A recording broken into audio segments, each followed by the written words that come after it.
Why does your scanner show the P087E engine code? What does it mean? P087E is a diagnostic trouble code for clutch position. Sensor B circuit intermittent. The P087 engine code indicates that your vehicle's engine or transmission control module has detected an irregular, fluctuating, or unstable voltage signal from the sensor that tracks the physical position of the clutch. Under this circumstance, stop driving and repair your vehicle immediately. This error can be caused by these possible faults in your vehicle.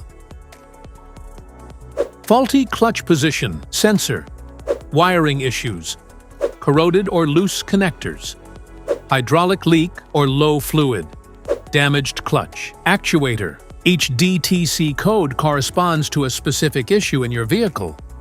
This error code occurs in any OBD2-equipped vehicles, especially in those manufactured since 1996, and it is commonly found in vehicles like Ford and Nissan. If you want to fix this error code, let us know in the comments section. We will definitely make the video on your demand. If you like this video, don't forget to subscribe to our channel